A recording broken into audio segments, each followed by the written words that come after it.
فرمایا کل مسکرن حرام، ہر نشہ آور چیز حرام ہے، یعنی کسی بھی چیز سے نشہ ہوتا ہو وہ حرام ہے۔ اگر کسی کے زیادہ استعمال کرنے سے نشہ ہوتا ہو اور کم استعمال کرنے سے نشہ نہیں ہوتا، تو جس کا زیادہ نشہ لاتا ہے اس کے کم کے استعمال پر بھی اسلام پابندی لگاتا ہے۔ یعنی جس چیز کا زیادہ استعمال کرنے سے نشہ ہوتا ہے تو اس کا تھوڑا بھی استعمال نہیں کر سکتے، بلکہ اس کے قطرے سے بھی بچنے کا حکم ہے۔ یہ جو نشہ ہے، یہ نشہ کیا ہے؟ نشہ مختلف چیزوں سے لوگ کرتے ہیں۔ آج کے جدید دور میں کچھ لوگ شراب سے نشہ کرتے ہیں، کچھ لوگ گولیوں سے نشہ کرتے ہیں، کچھ لوگ دوائیوں سے نشہ کرتے ہیں، کچھ لوگ انجیکشن سے نشہ کرتے ہیں، اور بھی نشہ کرنے کے الگ الگ طریقے ہیں۔ بھنگ ہے، چرس ہے، افیون ہے۔ اسی طریقے سے حقے کے اندر بھی آج کل جو تمباکو کے ساتھ کچھ نشہ آور اشیاء ملائی جاتی ہے، حالانکہ سب لوگ ایسا نہیں کرتے، لیکن کچھ لوگ چونکہ حقہ پینے کو لوگ جو ہیں وہ عیب نہیں سمجھتے، تو حقے کے اندر یا سگریٹ کے اندر بھی لوگ نشہ آور چیز ملا کر کے اس کا استعمال کر کے نشہ کرتے ہیں۔ یعنی کہ رند کے رند رہے، ہاتھ سے جنت نہ گئی، اس تصور کے ساتھ لوگ نشہ کرتے ہیں۔ آئیے نشے کے دنیاوی نقصانات کیا ہیں۔ پہلی بات، نشہ کس کو کہتے ہیں؟ عربی میں شراب کو خمر کہتے ہیں، اور اس کو خمر اس لیے کہتے ہیں کہ اس کی وجہ سے عقل کی جو کیفیت ہوتی ہے، کام کرنے کی جو صلاحیت ہوتی ہے، کچھ دیر کے لیے وہ معطل ہو جاتی ہے، یعنی کہ عقل کو ڈھانپ لیتا ہے نشہ، اس لیے اس کو خمر کہا جاتا ہے۔ اب آپ دیکھیں، جتنی دیر تک نشہ کرنے والے، چاہے چرس کے ذریعے ہو، چاہے بھنگ کے ذریعے ہو، چاہے شراب کے ذریعے ہو، چاہے گولیوں کے ذریعے ہو، چاہے دواؤں کے ذریعے ہو، انسان کسی بھی ذریعے سے نشہ کرے تو جتنی دیر تک وہ نشے میں رہتا ہے اتنی دیر تک اس کی عقل کام نہیں کرتی، یعنی اتنی دیر تک کہ اس کی عقل جو ہے وہ ناکام رہتی ہے۔ اس کو سمجھ میں نہیں آتا کہ وہ گالی دے رہا ہے کہ کلمہ پڑھ رہا ہے، اس کو سمجھ میں نہیں آتا کہ ماں کا تصور کیا ہے، بہن کا تصور کیا ہے، بیٹی کا تصور کیا ہے۔ اسی لیے اللہ کے رسول، ہم سب کے آقا و مولا، غیب دا نبی صلی اللہ علیہ وآلہ وسلم نے ارشاد فرمایا کہ جو نشہ کرے گا ممکن ہے کہ وہ اپنی ماں اور اپنی خالہ کے ساتھ بھی زنا کر بیٹھے۔ اس کی وجہ یہ ہے کہ اس کو پتہ ہی نہیں ہے، حالت نشہ کے اندر انسان کچھ بھی کر سکتا ہے، کسی کو گالی بھی دے سکتا ہے، کسی کا قتل بھی کر سکتا ہے، کوئی بھی جرم کر سکتا ہے۔ اسی لیے شراب کو ام الخبائث کہا گیا ہے، یعنی ہر برائیوں کی جڑ ہے وہ، ہر برائیوں کی ماں ہے وہ۔ اللہ اکبر۔ میرے پیارے آقا صلی اللہ علیہ وآلہ وسلم کے دیوانوں، نشہ کوئی بھی ہو، وہ انسان کو انسٹالمنٹ پر تباہ کرتا ہے، قسطوں میں مارتا ہے۔ یہ جو بڑی بڑی بیماریاں ہیں، مثال کے طور پر کینسر کو آپ لے لیں، یا پھیپھڑوں کی بیماریوں کو لے لیں، یا گلے کی بیماریوں کو لے لیں، اسی طریقے سے اختلاج قلب، یعنی کہ تھوڑی سے جھٹکا آنے پر یا تھوڑی سی حرکت ہونے پر فوراً دل کا دھڑکنے لگ جانا، فوراً دل کا دھڑکنا، بے چین ہونا، مایوس ہونا، مضطرب ہونا، بے قرار ہونا، لوگوں کی گفتگو کا اچھا نہ لگنا، دنیا کا حسن اچھا نہ لگنا، یہ ساری چیزیں جو ہے یہ نشے کی لعنت کی بنیاد پر ہے، نشے کی نحوست کی بنیاد پر ہے۔ جو لوگ نشہ کرتے ہیں وہ لوگ لا علاج بیماریوں کے اندر مبتلا ہوتے ہیں۔ عرف عام میں کہہ رہا ہوں، ورنہ اسلامی تصور سے کوئی بیماری لا علاج نہیں ہے۔ یہاں لا علاج سے مراد وہ کہ ابھی اس دور کے اندر حکیم اور ڈاکٹروں کی جہاں تک رسائی نہ ہو، اس اعتبار سے اللہ اکبر، تو لوگ اس طریقے سے بھیانک بیماریوں مبتلا ہوتے ہیں۔ اب اس کے نقصانات کیا ہیں؟ ایک تو اضطراب، ایک تو بے چینی، اللہ اکبر، ایک تو سسکنا، ایک تو اہو پکا کرنا۔ ابتدا میں نشہ کرنے والے کو نشہ بہت اچھا لگتا ہے، اس کو کیف ملتا ہے، اس کو سرور ملتا ہے، گویا کہ اس کی اپنی کائنات اس کو جنت لگنے لگتی ہے، اس کے اپنے دوست اس کو اللہ اللہ اکبر، جو اس کے ساتھ بیٹھ کر کے نشہ کرتے ہیں وہ اس کو بہت حسین و خوبصورت لگتے ہیں، لیکن اللہ اکبر ظاہر سی بات ہے جب انسان نشہ کرے گا تو وہ کام دھندا تو نہیں کر سکے گا، وہ دولت تو نہیں کما سکے گا، وہ مال تو نہیں کما سکے گا۔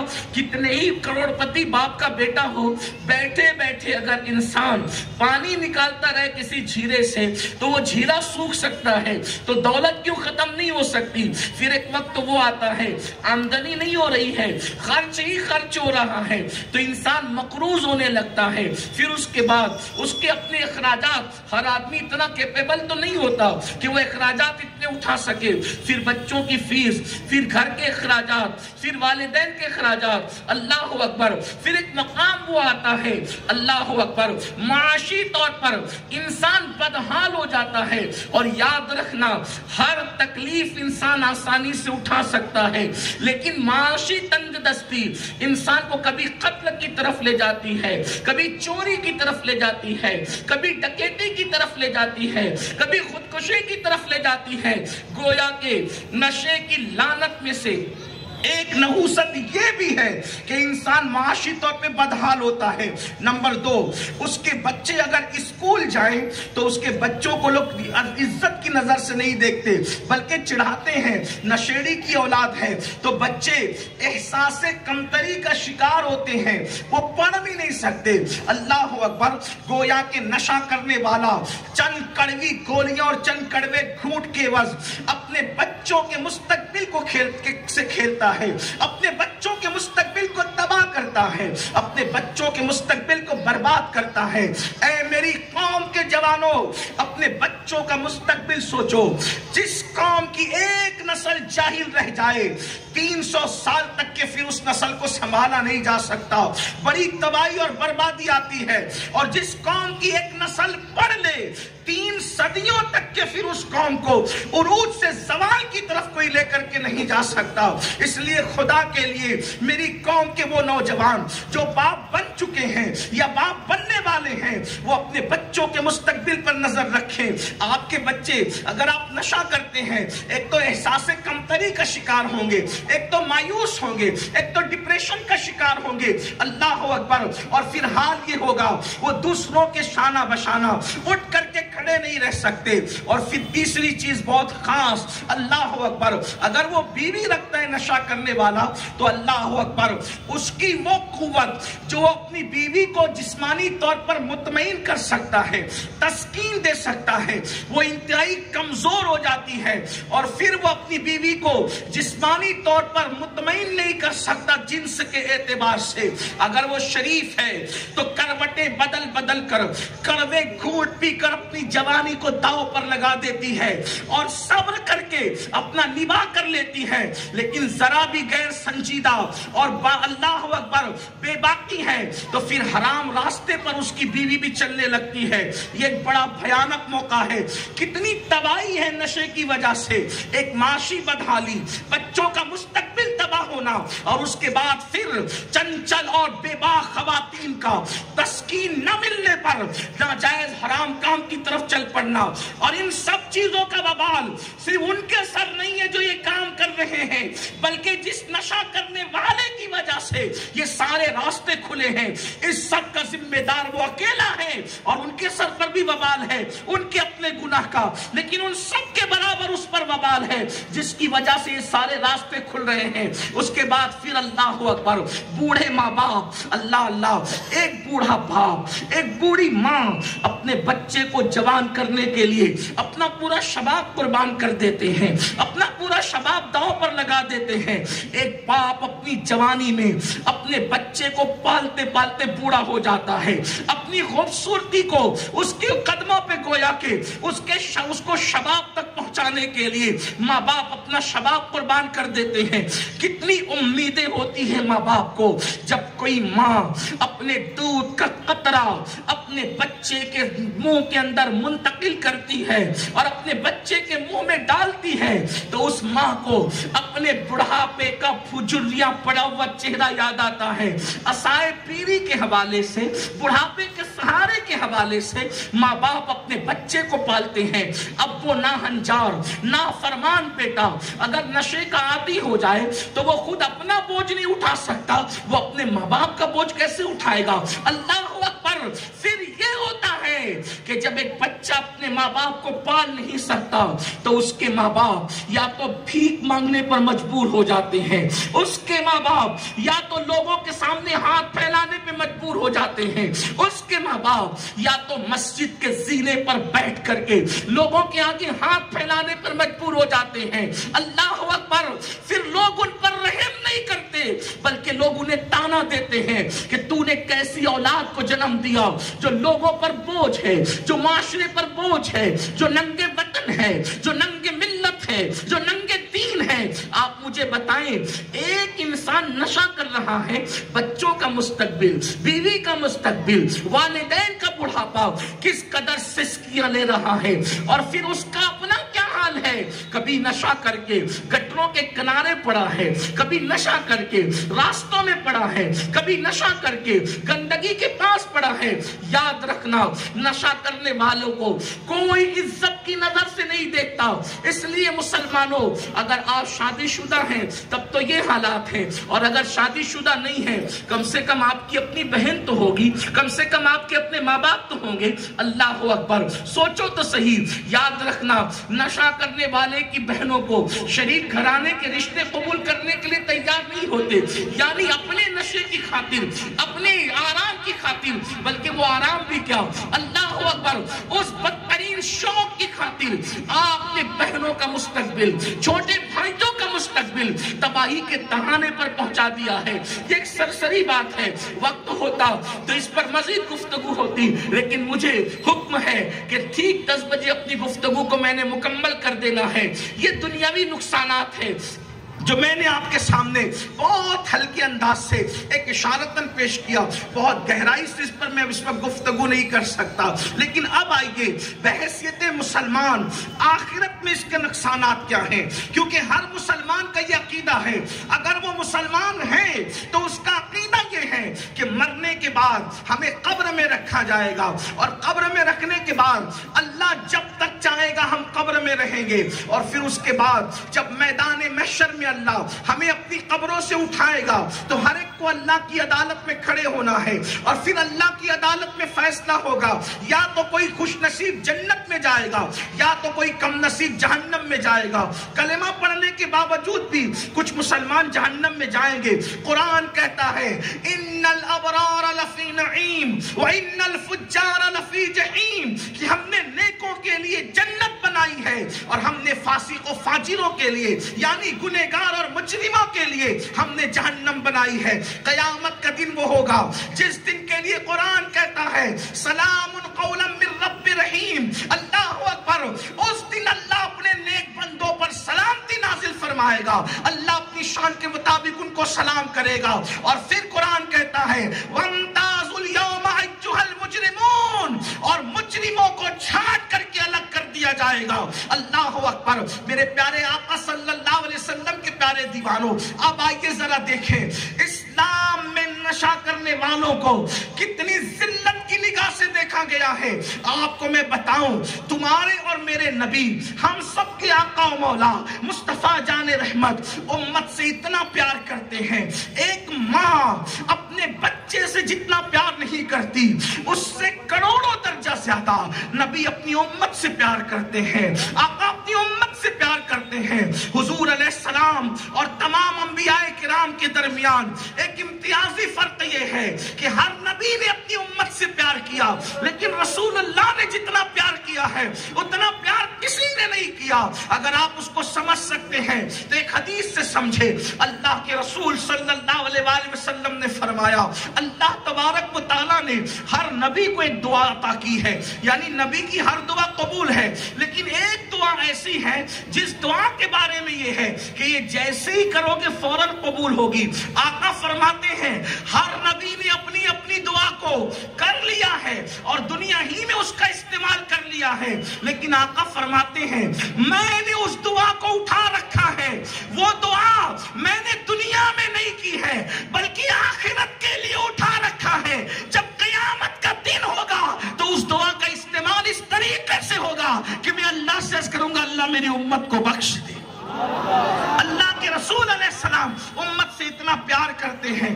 آپ اندازہ کریں اللہ اکبر جہاں ماں اور باپ کی محبتیں ختم ہو جائے اس سے زیادہ میرے آقا اپنی امت سے پیار کرتے ہیں. میرے امام کہتے ہیں ماں جب ایک لوتے کو چھوڑے آ کہہ کے بلاتے یہ ہیں. باپ جہاں بیٹے سے بھاگے لطف وہاں فرماتے یہ ہیں. بندے کو مرقد میں تھپک کر میٹھی نیند سلاتے یہ ہیں. ٹھنڈا ٹھنڈا میٹھا میٹھا پیتے ہم ہے پلاتے یہ ہیں. رب ہے معطی یہ ہے قاسم رزق اس کا ہے کھلاتے یہ ہیں. کسر دنا تک کس کی رسائی جاتے یہ ہیں آتے یہ ہیں جاتے یہ ہیں آتے یہ ہیں. سن لو آقا اپنی امت سے محبت کتنی کرتے ہیں. اور پھر شرابیوں کے لیے حضور کا نظریہ, نشہ کرنے والوں کے لیے حضور کا نظریہ. پہلے آپ سمجھیں حضور محبت امت سے کتنا کرتے ہیں. صاحب معارج اپنی کتاب میں لکھتے ہیں کہ ایک مرتبہ سیدہ کائنات مخدومہ کائنات ملکہ فردوس بری خاتون جنت خاتون قیامت سیدہ طیبہ طاہرہ ام الحسنین ام ابیہا سیدہ فاطمہ الزہرا رضی اللہ تبارک و تعالی عنہا ایک بار اپنے بابا مصطفیٰ جان رحمت مصطفیٰ کریم صلی اللہ علیہ وآلہ وسلم کی بارگاہ میں آئی اور عرض کی بابا اللہ نے آپ کو معراج عطا کی. یہ وہ معراج ہے. یوں تو معراج حضور علیہ السلام کو کم و بیش 34 مرتبہ ہوئی لیکن ایک مرتبہ کی جو معراج ہم 27 رجب کی جو مناتے ہیں یہ جسم اور روح کے ساتھ حضور کو معراج نصیب ہوئی تھی اور اس میں حضور علیہ السلام نے اللہ کا دیدار کیا. خود فرماتے ہیں انی رأیت ربی میں نے اپنے رب کو دیکھا. بہرحال یہ کوئی بحث کا عنوان نہیں لیکن اصل عنوان کی طرف جو آنا ہے پر غور فرمایا اور اپنے تمام جوانوں کی توجہ. اللہ اکبر. اور سیدہ فاطمہ الزہرا کہتی ہے میں نے بابا جان مصطفیٰ کریم صلی اللہ علیہ وآلہ وسلم سے پوچھا یا رسول اللہ میرے آقا آپ رب کے قرب میں پہنچے کعبہ قوسین اتنے قریب حضور گئے جہاں کسی کا گمان بھی نہیں جاتا جہاں کسی کا تصور بھی نہیں جا سکتا جہاں کسی کا تخیل بھی نہیں جا سکتا. قرآن کہتا ہے ثم دنا فتدلى فكان قاب قوسين او ادنى. حضور اللہ کے قریب ہوئے جتنا قریب ہوئے قریب کرنے والا جانے اور قریب ہونے والا جانے. بلکہ یہ کہہ دوں اتنا قریب ہوئے کہ ساری دوریوں کا تصور ختم ہو گیا اور اتنا قریب ہوئے کہ قربتوں کا بھی سارا تصور ختم ہو گیا. اتنی قربت تھی کہ قربت اور دوریاں اور قربت اس کا تصور ختم ہو گیا بلکہ اس کی کیفیت کوئی بیان ہی نہیں کر سکتا. امام کہتے ہیں پوچھتے کیا ہو عرش پر یوں گئے مصطفیٰ کے یوں عرش کے پر کوئی پوچھتے کیا ہو عرش پر یوں گئے مصطفیٰ کے یوں کیف کے پر جہاں جلے کوئی بتائے کیا کہ یوں وہاں کوئی تصور تخیل کام نہیں کرتا. اتنے قرب میں پہنچے. اللہ اکبر. پھر میرے آقا سے عرض کیا بابا جان اللہ نے آپ سے باتیں کی. قرآن کہتا ہے فَأَوْحَى إِلَىٰ عَبْدِهِ مَا أَوْحَى جو وحی کرنی تھی اپنے بندے خاص کو کر لی. تو بابا جان اللہ نے آپ سے جو باتیں کی وحی کی اور آپ نے اللہ سے جو باتیں کی وہ راز آپ نے کسی کو بتایا نہیں. بابا جان آپ مجھے کچھ بتائیں اس میں سے.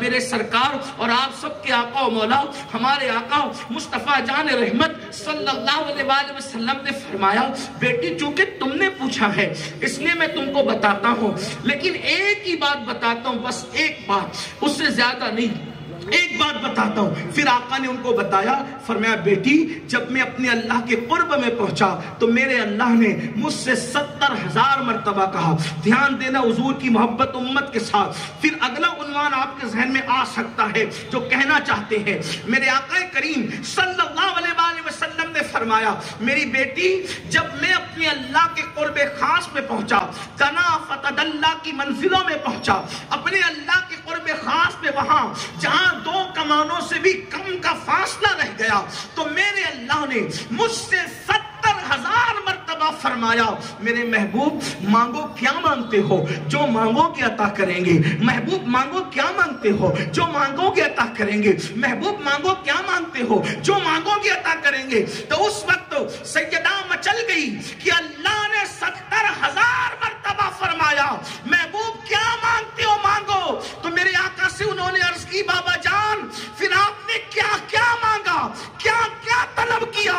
سرکار فرماتی اپنی شہزادی سے بیٹی وہ جب جب مجھ سے کہتا مانگو کیا مانگتے ہو، میں ایک ہی جواب دیتا، میری امت کو بخش دے، میری امت کو بخش دے، میری امت کو بخش دے، میری امت کو بخش دے۔ وہ 70,000 بار کہتا رہا مانگو کیا مانگتے ہو، اور میں کہتا میری امت کو بخش دے۔ آپ سے پوچھنا چاہتا ہوں، کوئی ماں کعبۃ اللہ دیکھ کر اپنی اولاد بھول جاتی ہے، کوئی باپ گنبد خضرا دیکھ کر اپنا وطن بھول جاتا ہے، لیکن یہ امت کی محبت کا عالم تو دیکھو، خدا کو دیکھ کر بھی حضور اپنی امت کو نہیں بھول رہے ہیں۔ ہم مجرموں کو فراموش نہیں کر رہے ہیں، لیکن اللہ کرے جو لوگ شراب اور جوئے کی لعنت میں مبتلا ہیں ان تک ان کے دل اور کانوں تک یہ آواز پہنچ جائے، وہ رسول جو رحمت للعالمین ہے، وہ رسول جو طٰہٰ و یاسین ہے، وہ رسول جس نے کبھی اپنے پتھر مارنے والوں پہ لعنت نہیں فرمائی، وہ رسول جس نے اللہ اکبر اپنے جان کے دشمنوں جو کافر تھے، ابو جہل جیسے کافر، ان کے بیمار پڑنے پر بھی حضور ان کی عیادت کے لیے گئے۔ اب نشہ کرنے والوں کو سن لینا چاہیے، وہ رسول جو امت سے ماں باپ سے زیادہ پیار کرتے ہیں، یعنی ماں باپ اولاد سے جو پیار نہ کر سکیں اس سے زیادہ میرے آقا امت سے پیار کرتے ہیں۔ اللہ اکبر، طائف میں جنہوں نے پتھر مارے ان کو کبھی بد دعا نہیں کی، یعنی دعائے ضرر نہیں کی، جن پہ لعنت نہیں کی، جنہوں نے اللہ اکبر امیر حمزہ میرے نبی کے چچا کا کلیجہ چبایا، حضور نے ان پہ بھی لعنت نہیں کی، جنہوں نے حضرت امیر حمزہ کو شہید کیا ان پہ بھی لعنت نہیں کی، جنہوں نے امیر حمزہ کا سینہ چیرا ان پہ بھی لعنت نہیں کی، جنہوں نے امیر حمزہ کے ناک کان کاٹے، انگلیاں کاٹی اور اس کو گلے کا ہار بنا کر پہنا، رسول اللہ نے ان پر بھی لعنت نہیں کی۔ لیکن سن لو نشہ کرنے والوں، آقا ارشاد فرماتے ہیں جو نشہ کرے گا اس پر محمد کی روحی فدا، محمد الرسول اللہ کے رب کی اور تمام فرشتوں کی اور تمام نبیوں کی طرف سے لعنت برستی ہے۔ اور اللہ کے رسول علیہ السلام فرماتے ہیں نشہ کرنے والا بیمار پڑے، دیکھو ابو جہل جیسے کافر کی بیماری میں عیادت کے لیے جانے والے رسول نشہ کرنے والوں کے متعلق فرما رہے ہیں اور ہمیں عبرت کی دعوت دے رہے ہیں کہ نشہ کرنے والوں سے اسلام کیسا سلوک سکھاتا ہے۔ اللہ کے رسول نے فرمایا جو نشہ کرے اگر وہ بیمار پڑ جائے اس کی عیادت کرنے مت جاؤ، وہ راستے میں ملے اس کو سلام مت کرو، ان کے ساتھ اپنی بیٹیوں کے رشتے مت کرو، یہاں تک فرمایا میرے آقا نے ام المومنین سیدہ عائشہ صدیقہ کہتی ہے عبرت کے لیے کہ جب نشہ کرنے والا مر جائے تو اس کی نماز جنازہ میں مت جاؤ۔ حالانکہ حنفی المسلک ہونے کے اعتبار سے میں فقہی اعتبار سے اس کا قائل ہوں کہ کبائر کا مرتکب چاہے جیسا ہی ہو اس کی جنازہ پڑھی جائے گی، لیکن حدیث میں حدیث بیان کرتے ہوئے عبرت کے طور پہ کہہ رہا ہوں، ام المومنین عائشہ صدیقہ رضی اللہ تعالیٰ عنہ فرماتی ہے کہ اللہ کے رسول نے فرمایا ان کا جنازہ نہ پڑھو تاکہ لوگوں کو عبرت ہو کہ نشہ کرنے والوں کا انجام کیا ہے، بلکہ اللہ کے رسول صلی اللہ علیہ وآلہ وسلم فرماتے ہیں جو نشہ کرے، اب توجہ کرنا، جو نشہ کرے اس سے میں محمد بیزار ہوں۔ آقا نے فرمایا میں بیزار ہوں، جبریل بیزار ہے، میکائیل بیزار ہے، اسرافیل بیزار ہے، اللہ اکبر، اسرائیل بیزار ہے، عرش کے اٹھانے والے حاملین عرش بیزار ہے، آسمان اور زمین کے فرشتے بیزار ہیں، اور یہاں تک فرمایا جو نشہ کرتے ہیں ان سے اللہ تبارک و تعالیٰ بھی بیزاری کا اعلان فرماتا ہے، اللہ ان سے بھی بیزار ہے۔ اور میرے آقا علیہ الصلوۃ والتسلیم فرماتے ہیں جہنم میں سخت ترین عذاب 3 لوگوں کو ہوگا، 3 لوگوں کو جہنم میں بدترین عذاب ہوگا، دردناک عذاب۔ نمبر 1 شراب کا عادی، نمبر 2 ماں باپ کا نافرمان، نمبر 3 زنا کرنے والا۔ ان تینوں کو جتنا سخت عذاب ہوگا اتنا سخت ترین عذاب کسی کو نہیں ہوگا۔ وہ جہنم جہاں پہاڑ بھی جہنم کی آگ میں پگھل جائیں، کیا کسی کے اندر یہ طاقت ہے کہ اللہ کے عذاب کو برداشت کر سکے؟ آؤ ایک بات آپ کو، ایک حدیث سناؤں، تاکہ جو لڑکے، جو نوجوان بہت آسانی سے کہہ دیتے ٹینشن میں تھا اس لیے نشہ کر لیا، دوستوں نے کہہ دیا تو نشہ کر لیا. میں آپ سے عرض کرنا چاہتا ہوں میرے عزیز، اے میرے قوم کے مستقبل، نوجوان کسی قوم کا مستقبل ہوتا ہے، نوجوان قوم کا معمار ہوتا ہے، نوجوان قوموں کے عروج و زوال کا ذمہ دار ہوتا ہے. جس قوم کے جوان اللہ اکبر نیک اور پرہیزگار بن جاتے ہیں، اس قوم کی تاریخ سنہری حرفوں سے لکھی جاتی ہے. جس قوم کے جوان زانی، شرابی، عیاش، آوارہ ہو جائیں، پھر اس قوم کی بیٹیاں لوجوں میں فروخت ہوتی ہے. اس قوم کی حیثیت گدھے، بیل، کتے اور بکریوں سے بھی کم کر دی جاتی ہے. اس قوم کو اللہ اکبر کچرے کی بھی حیثیت نہیں دی جاتی. اللہ اللہ، جب تک قوم مسلم کا جوان پاکیزگی کے ساتھ زندگی گزارتا تھا، پوری دنیا مسلم امہ کے قدموں میں تھی.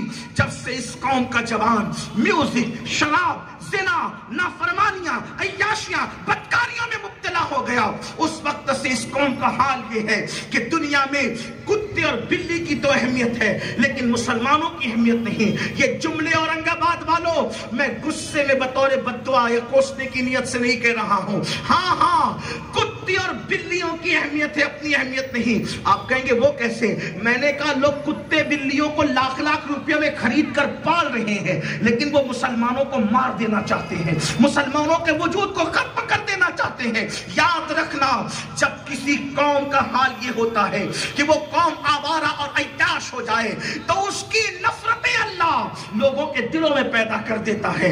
ام المومنین سیدہ عائشہ صدیقہ رضی اللہ تعالیٰ عنہ نے حضرت سیدنا امیر معاویہ رضی اللہ تعالیٰ عنہ کو ایک خط لکھتے میں فرمایا تھا کہ جب انسان کو ڈرنا چاہیے کہ لوگ ان سے نفرت کرنے لگے.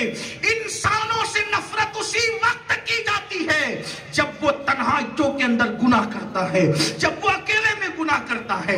لوگوں کے دلوں میں نفرتیں یوں ہی پیدا نہیں ہوتی. انسان کے جرائم لوگوں کے دلوں کے اندر نفرتیں پیدا کرتے ہیں. آپ جانتے ہیں آج ہم کہتے ہیں لوگ ہمارے دشمن ہو گئے. ارے لوگ کیا دشمن ہوئے؟ او دشمن خدا، او دشمن دین، تم نے چھوڑا کیا ہے؟ وہ کون سا گناہ ہے جو مسلم جوانوں کی زندگی میں موجود تھی؟ عورتوں پر باپ کی نظر ڈالنے سے لے کر سود کھانے تک، اور سود کھانے سے لے کر گانے باجوں سے لے کر اللہ اکبر اللہ اکبر شراب اور نشے تک، اور شراب اور نشے سے لے کر چوری اور ڈکیتی تک، وہ کون سے جرائم ہے جس میں مسلم جوان ملوث نہیں؟ لوگ تانا دیتے ہیں وہ قوم جو دنیا کو زندگی گزارنے کا طریقہ سکھانے آئی تھی، وہ قوم جو لوگوں کو تہذیب اور تمدن کی بھیک عطا کرنے آئی تھی، وہ قوم جس نے لوگوں کو ایجوکیشن کی خیرات عطا کی، وہ قوم جس نے لوگوں کو زندگی گزارنے کا سلیقہ دیا، وہ قوم جس نے اللہ اکبر تہذیب اور تمدن کے اندر نئی جان پیدا کی، وہ قوم جس نے کھانے پینے سے لے کر بستر تک، اور بستر سے لے کر گھروں تک، اور گھروں سے لے کر پھولوں تک کا تصور لوگوں کو عطا کیا. آج اسی قوم کا حال یہ ہو گیا کہ وہ قوم جرائم کے اندر ڈوبی ہے، اور کتنی آسانی سے کہہ